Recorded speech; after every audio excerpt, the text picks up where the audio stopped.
কোরআনে পাকের আমি একটা আয়াত তেলাওয়াত করছি। আল্লাহ তাআলা এই আয়াতের নূর দ্বারা আমাদের সকলের জিন্দেগিকে নূরান্বিত করে দেন। হে ইমানদারেরা, মানি হে আমার লোক যারা আমাকে মানো। তাহলে আমি আর আপনি আল্লাহকে মানি কি না নিজের দিলকে প্রশ্ন করি। মানার জন্য যা যা লাগে সব দরকার, তাহলেই আমরা আল্লাহকে মাননেওয়ালা হইব। তো আল্লাহ বলতেছে, যারা আমাকে মানো কুতিবা আলাইকুমুস সিয়াম, তোমাদের উপরে রোজাকে ফরজ করা হয়েছে। কামা কুতিবা আলাল্লাযীনা মিন ক্বাবলিকুম, যেমন পূর্ববর্তীওয়ালাদের উপরও রোজা ফরজ করা হয়েছে। রোজা রাখলে কি হবে? লাআল্লাকুম তাত্তাকুন, তোমাদের তাকওয়া অর্জন হবে। ছোট্ট একটা কথা আমরা জেহেনে রাখি। আমরা শুনছি যে আমাদের এই শেষ নবীর যে শরীয়ত, এটাকে বলা হয় শরীয়তে মুহাম্মদিয়া। অন্য নবীর শরীয়ত আলাদা আর এই নবীর শরীয়ত আলাদা। আমরা এটা শুনে আসতেছি। অনেক বিষয় আলাদা, কিন্তু মূল বিষয় আলাদা না। যেমন ঈমান, সমস্ত নবীর উম্মতের ঈমান কি? একই। এক আল্লাহ, নবী, আখিরাত, আল্লাহর কিতাব, আল্লাহর রসুল, ফেরেশতা, তাকদীর, এগুলো সব নবীর ক্ষেত্রে ছিল। ঠিক বড় বড় ইবাদত এটাও সব নবীর জমানায় ছিল। নামাজ, রোজা, এই যে রোজা আল্লাহ নিজে বলতেছে তোমরাই রাখবা, এমন না, আগের ওয়ালারাও কি করছে? রাখছে। তার মানে রোজা অন্য উম্মতের মধ্যেও ছিল। যেরকম আবার নাজায়েজ কাজ, বড় বড় হারাম কাজ এই নবীর উম্মতের উপরে শুধু হারাম করা হয়েছে এমন না, আগেও কি ছিল? জিনা করা হারাম শুধু এই নবীর উম্মতে, মানে দুনিয়ার শুরুর থেকে এটা হারাম। মানুষকে হত্যা করা এমন না যে শেষ নবীর উম্মতকে হারাম করা হয়েছে আর আগের নবীর জমানায় মানুষকে মারা যায় ছিল না ভাই, এটা সব নবীর উম্মতের মধ্যে মানুষ মারা হারাম ছিল। তাহলে বড় বড় ইবাদত করার এক্ষেত্রেও মিল আছে, আর বড় বড় গোনা এগুলো যে হারাম এক্ষেত্রেও কি আছে ভাই? মিল আছে। এক নম্বর, আমি আজকের দিনের দিক তাকায় বলবো, মহিলারাও শুনতেছেন, সবাই আমার এই কথাটা খেয়াল করে শুনেন। রমজান মাস আল্লাহ তাআলার পক্ষ থেকে একটা বড় বিধান আসছে আমাদের উপরে। একটা হলো এই বিধানকে মানা, আর একটা হলো সম্মান করা। যে সমস্ত ভাইদের তৌফিক আছে আমরা তো মানবো, কিন্তু যেই সমস্ত ভাই বোনদের তৌফিক হয় আছে অথবা তৌফিক নাই, তৌফিক থাইকেও কিন্তু অনেকে মানে না। আমি সবার ক্ষেত্রে বলবো, রমজান মাসে রোজা রাখা প্রত্যেকের উপরে জরুরি। যদি কোনো ব্যক্তি না রাখেন, কিন্তু মনে রাখবেন রমজানের সাথে বেয়াদবি করতে পারবেন না। রোজা রাখা যেরকম জরুরি, রমজান মাসকে সম্মান করাও জরুরি। কঠিন হয়ে গেছে বেশি? খেয়াল করেন, আল্লাহ তাআলা কোরআনে পাকে বলছেন, ওয়ামাই ইউআযিব শাআইরাল্লাহ ফাইন্নাহা মিন তাকওয়াল কুলুব। আল্লাহর শাআয়ের, দ্বীনের বড় বড় আলামতগুলো আল্লাহর শাআয়ের, এগুলোকে সম্মান করা তাকওয়ার অন্তর্ভুক্ত। আল্লাহ বলছেন রমজানে রোজা রাখলে কি অর্জন হবে? তাকওয়া। কিন্তু আমি রমজানের সম্মান করলাম না, তো তাকওয়া অর্জন হবে কিভাবে? মহিলা, আপনারা শুনছেন, যারা অসুস্থ এবং যারা সফরে থাকে রোজা ছাইরা দেওয়ার অনুমতি আছে না? কথা মনে বুঝেন না? মাইক বাদ দিলে তো আবার ওদের শুনবো না। আমি একটু আস্তে আস্তে বলতেছি। রমজান মাসে কোনো ভাই, যদি কোনো ভাই বা বোন অসুস্থ বা সফরে আছে, তাদের রোজা ছাইরা দেওয়ার অনুমতি আছে। কিন্তু রমজান মাসের অপমান করা, বেয়াদবি করার অনুমতি নেই। আপনি অসুস্থ, রোজা রাখবেন না, তো ঠিক আছে, অনুমতি আছে খানা খাওয়ার। কিন্তু যারা রোজাদার, সবার সামনে খাইবেন, রাস্তায় সবার দেখায় খাইবেন, এটা জায়েজ নেই। একটু আমরা যদি জ্ঞানী হই, তো নিজে একটু চিন্তা করি, যে ব্যক্তির অনুমতি আছে রোজা রাখার, ছাইরা দেওয়ার, তার যদি মানুষকে দেখায়া খাওয়া না জায়েজ হয়, তাহলে যে ব্যক্তি অসুস্থ না, সে মানুষকে যদি দেখায় খায়, আমি আশা করি বুঝাইতে পারতেছি বলো। তাহলে রমজান মাসকে সম্মান করা ফরজ। আপনি রোজা রাখেন না, এটা আপনার ব্যক্তিগত বিষয়। যদিও আমরা বলি না যে ব্যক্তিগত বিষয়, কিন্তু এখন সমাজে বাইরে হয়েছে কি ব্যক্তিগত, কিছু একটা কইলে কয় ব্যক্তিগত, অথচ পৃথিবীর কোনো কাজে কিনা কি আবার ব্যক্তিগত, কি আবার আপনি ভালো হইবেন খারাপ হইবেন, আপনার নাম দিবেন, ব্যক্তিগত আমল নাম দিতে পারবেন না। কে? আপনি উল্টাপাল্টা করলে আপনারও বদনাম, পরিবারের বদনাম, সমাজের বদনাম, রাষ্ট্রের বদনাম। তাহলে ব্যক্তিগত আমল হলো কীভাবে? অথচ আমরা চালাই দিতেছি কি বলে, যে আমার ব্যক্তিগত বিষয়। একজন মেয়ে যদি উলঙ্গ হয়ে হাঁটে, এখন কেউ কিছু বললে কি বলে? আমার ইচ্ছা। আরে তোমার ইচ্ছা কিসের? আবার তোমার এই পোশাকের কারণে তোমার বাবার বদনাম, তোমার পরিবারের বদনাম, এমনকি সমাজেরও বদনাম। কি আমি ভাই বাড়াবাড়ি করলাম? কিন্তু আমার যে সমস্ত ভাইরা বুঝে না, এরা বলে কি কথাটা বেশি কঠিন। কথা কঠিন না, কথা সহজ, কিন্তু আমি নিজেকে কঠিন বানাই দিছি। আল্লাহ আমাদেরকে বুঝার তৌফিক দান করে। 1 নম্বর রমজান মাসকে কী করা ভাই? সম্মান করা। করবো তো আমরা ইনশাআল্লাহ। আমি শুনছি মুফতি ইয়াহিয়া সাহেব দামাত বারাকাতুহু যশোরের এক মাদ্রাসার প্রিন্সিপাল, আমি দেওবন্দে যখন যাইতেছিলাম, আপনাদের কাছ থেকে বিদায় নিয়ে যখন গেছিলাম, তো যাওয়ার আগ মুহূর্তে আমি ওইখানে 5-6 দিন ছিলাম ওই যশোরে এক মাদ্রাসায়। যাওয়ার আগ মুহূর্তে ওই মুফতি ইয়াহিয়া সাহেবের কাছে শুনছিলাম যে ওনার এলাকার একজন হিন্দু ব্যক্তি ছিল, তার সন্তান রমজান মাসে দিনের বেলা খাবার খাইছে, তো নিজের ছেলেকে থাবড়াইছে, মারছে। তো মানুষে জিজ্ঞাসা করছে, আপনি তো হিন্দু, আপনার তো রোজা নাই, আপনার ছেলেকে আপনি মারলেন কেন? আপনাদের ধর্মে তো আমাদের এই রোজাটা নাই। ওই হিন্দু ব্যক্তি জবাব দিছে যে রোজা আমার নাই, কিন্তু মুসলমান সমাজের কি সম্মান নাই? তাহলে একজন হিন্দু ব্যক্তি বুঝতে পারতেছে যে মুসলমান ব্যক্তিদের কি আছে? সম্মান আছে। কিন্তু আমাদের ঘরের মানুষ, আমাদের সমাজের মানুষ, ছেলে মেয়ে, এমন ঘটনা পাইবেন আপনারা, ওপেন সবাইকে দেখায় খাবার খায় রাস্তাঘাটে। তাহলে এতটুকু অনুভূতি নাই যে আমি পালন করি না, একটা তো অপরাধ, আর সবার সাথে যে বেয়াদবি করতেছি এটা তো আরো বড় অপরাধ। এই জন্য ভাই আমরা বেঁচে থাকার চেষ্টা করবো তো আমরা ইনশাআল্লাহ। আল্লাহ আমাদেরকে তৌফিক দান করেন। আমার এই কথাটা যারা শুনে নেয় তাদেরকে পৌঁছায় দেবেন।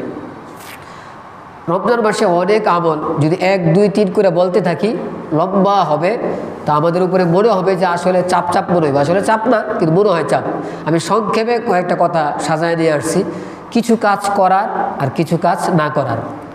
রমজান মাসে আমরা কিছু কাজ করব আর কিছু কাজ করব না, ছেড়ে দিব। সংক্ষেপে বলতেছি কি কি করব। 1 নম্বর, রমজান মাসে আমরা রোজা রাখবো। এটা তো আমরা রাখবো ইনশাআল্লাহ। কি বলেন ভাই? আল্লাহ আমাদের সবাইকে রাখার তৌফিক দান করে।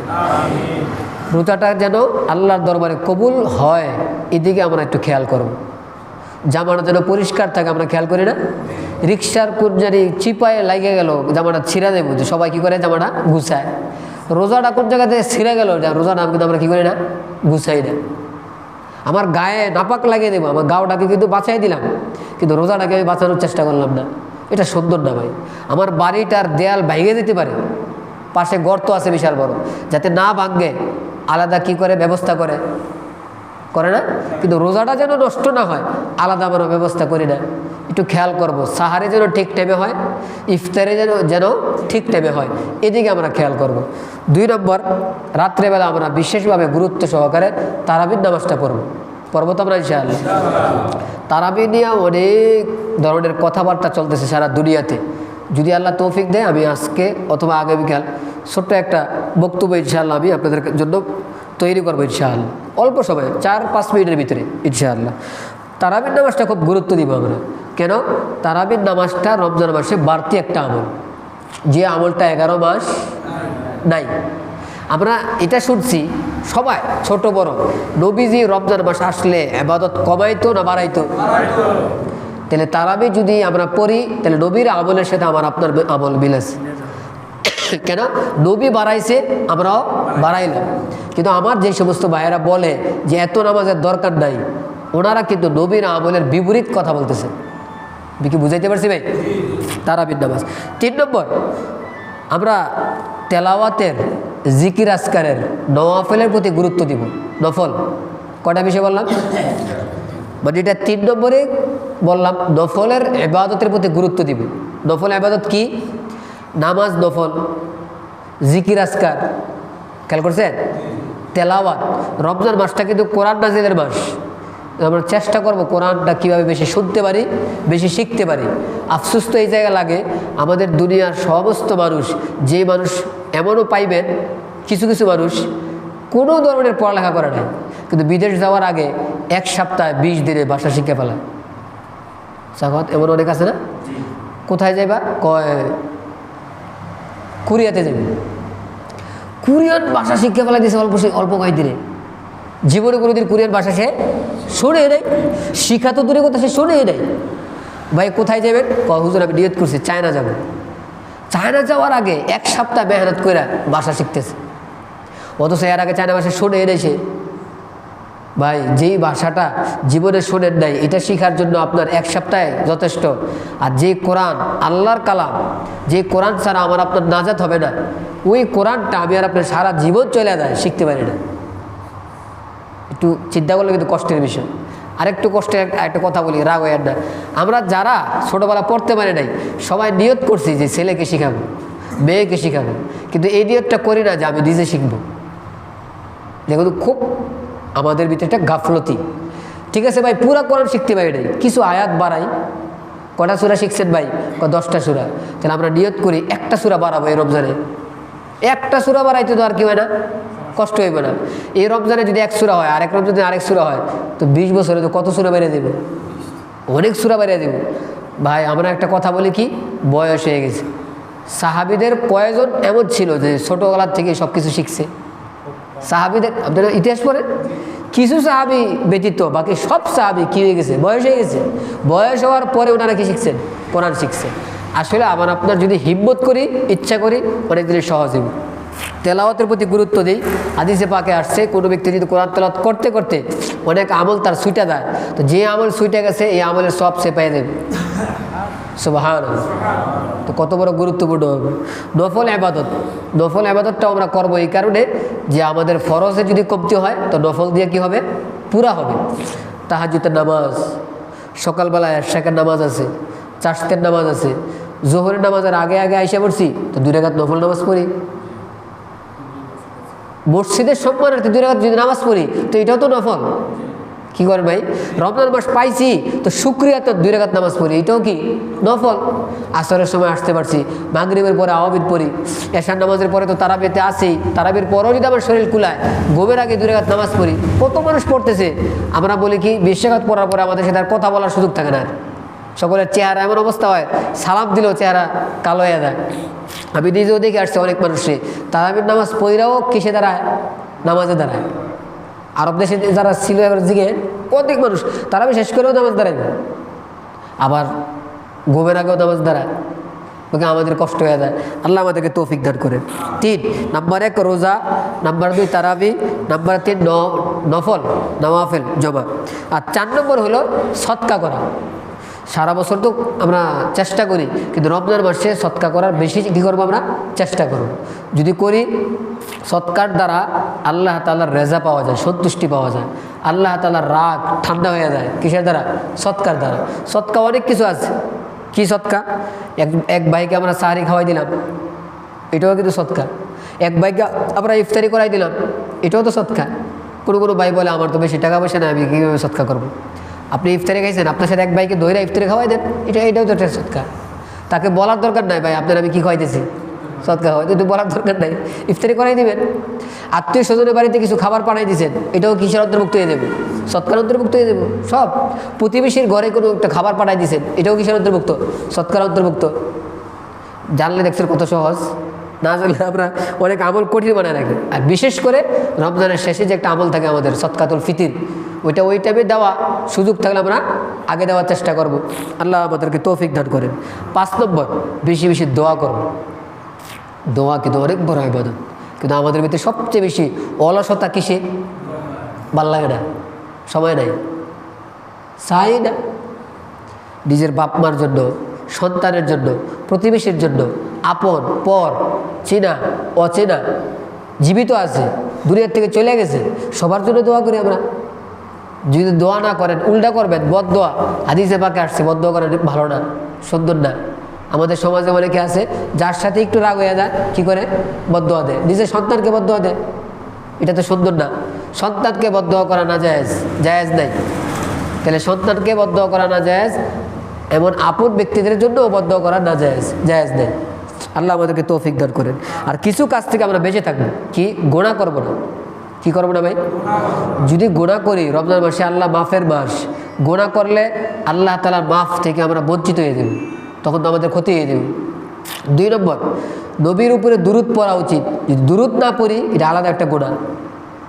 এই গুণাটা যদি রমজান মাসে না হয়, সারা বছর ভালো করে দুরূদ পড়ে নাই, রমজান মাসে দুরূদ পড়লাম না, এটা কিন্তু ঠিক না।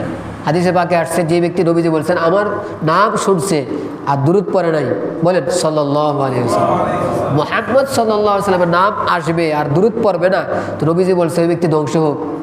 তা জিবরাইল আলাইহিস সালাম বলছে কি আমিন, জিবরাইল আলাইহিস সালাম বলছে ধ্বংস হোক আর নবীজি বলছে আমিন, একই তো, দুজনেই দোয়া করছে।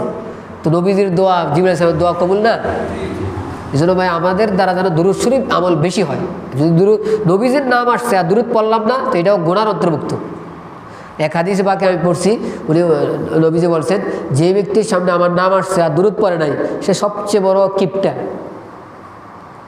বখিল, কৃপণ।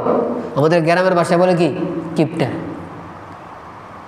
হ্যাঁ, এই ব্যক্তি কি, যে ব্যক্তি কৃপণ তারা কিন্তু সমাজে কেউ দেখতে পারে না, মনে রেখে। তো এই জিনিসটা আমরা খেয়াল করব। 3 নম্বর, পিতামাতাকে আমরা খুশি করার চেষ্টা করব। পিতামাতাকে আমরা নারাজ করব না, নাফরমানি করব না। দুনিয়াতে অনেক কিছুই পাওয়া যায় চলে গেলে, কিন্তু পিতামাতা চলে গেলে, ওই পৃথিবীতে পুরুষ আছে না নাই? তো আপনার যে ব্যক্তির পিতা নাই, এই ব্যক্তি যদি সমস্ত পুরুষদের চেহারা তালাশ করেন, পিতা পাইবেন নি? খেয়াল করেন কিন্তু মহিলা আছে না নাই পৃথিবীতে? আছে। যার মা দুনিয়াতে নাই, একটু লাইট দিয়ে খোঁজেন তো, মহিলাদের চেহারা যদি খোঁজেন, মা পাইবেন নি? পাওয়া যাবে না। এই জন্য মা থাকতে, বাবা থাকতে মা এবং বাবার কদর করা উচিত। আল্লাহ আমাদেরকে তৌফিক দান করুন। কোনোভাবে যেন মাকে নারাজ না করিবে। আর মা বাবাকে আমি বলবো, সন্তানের কোনো কাজ যদি একটু ভুল হয়ে যায়, তো সাথে সাথে নারাজ হয়েন না। মা বাবারও উচিত একটু কী করা, সবর করা। সন্তান অনেক সময় ভুলে আপনার সাথে খারাপ ব্যবহার করতে পারে, অথবা শয়তানের ধোকায় খারাপ ব্যবহার করে ফেলাইতে পারে, অলসতার কারণে, কোনো খারাপ সঙ্গের কারণেও খারাপ ব্যবহার করতে পারে। তো করলেই বদদোয়া দিয়েন না, একটু মাফ করে দিয়েন। কারণ পিতামাতা যদি আপনি মাফ করে দেন, তাহলে এই ছেলেটা অনেক বড় আযাব থেকে বাঁচিয়ে দেবে। আর যদি মাফ না করেন, তো অনেক বড় আযাবে সে গ্রেফতার হয়ে যাবে। আমি জানি যে সমস্ত পিতামাতার জ্ঞান ঠিক আছে, মাথা ঠিক আছে, কোনো মা বাবা চাইবে না যে আমার সন্তান বড় ধরনের বিপদে, কেউ চাইবে না, কোনো মা বাবা চায় না। যেহেতু চাই না আমরা, তাহলে এই জায়গাটা আমরা একটু কী থাকি, সতর্ক থাকি, যে সামান্য ভুলের কারণে আমি বদদোয়া না দিই। আল্লাহ আমাদেরকে হেফাজত করেন। 4 নম্বর, কোনো মানুষের উপর আমরা জুলুম না করি। জুলুম করবো না। জুলুম আমরা মনে করছি কি, জুলুম হলে সরকারে জুলুম করে না ভাই। যেই কাজ যেই জায়গায় করা, ওইটাকে না করাই জুলুম ভাই। আবার সহজ ভাষায় বললাম, যেই কাজ যেভাবে করা, এটাকে ওইভাবে না করা, বুঝেন না মনে হয়। আমি আরেকটু সহজ করবো। জামা পরা নিয়ম আছে না আমাদের গ্রাম দেশে, কি বলে, বাও, উল্টা না, ঠিক মতো জামা পরা। আপনি উল্টা পড়ছেন, তো এটা জামার ব্যাপারে জুলুম। খেয়াল করছেন এবার? আমি সহজ একটা উদাহরণ দিচ্ছি, বাকি আপনি সব জায়গায় লাগাইতে পারবেন।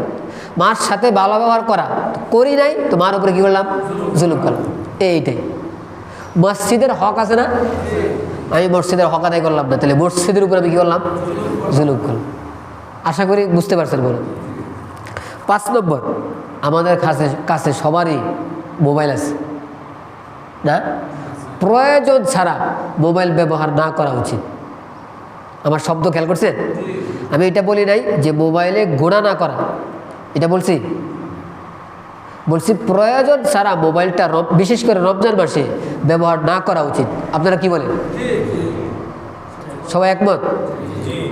কে কে একমত? হাত সবাই আল্লাহ আমাদেরকে তৌফিক দান করেন। মহিলারা শুনতেছেন, মহিলাদেরকে আমি বলবো, প্রয়োজন ছাড়া মোবাইলটা হাতে না নেই। এখন বললেন না হুজুর আমার কষ্টে ফেলাই দিলেন, রাত্রেবেলা কারেন্ট চলে গেছে, তো লাইট নাই, টর্চ লাইট নাই, তো মোবাইলে লাইট আছে না নাই? ওই সময় জ্বালাই থেকে যদি বলেন হুজুরে না করছে, আমার তো দোষ দিলে হইব না? আমি তখন না করছি? হ্যাঁ, আমি তো বলছি প্রয়োজনে হাতে নেব।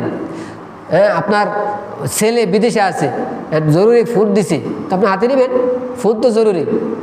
তো জরুরি কাজে আমরা হাতে নেই, আর যখন জরুরি কাজ শেষ, তো এটা রাইখে দিই। সারা 11 মাস পারি নাই, একটা মাস করার চেষ্টা করি। যদি আমার মনে হয় আপনারা আমার সাথে একমত হইবেন, মোবাইল যদি আমাদের হাত থেকে ছুটে যায়, তো হাজারো অহেতুক কাজ, অনর্থক কাজ ছুটে দেবে। কি করবে?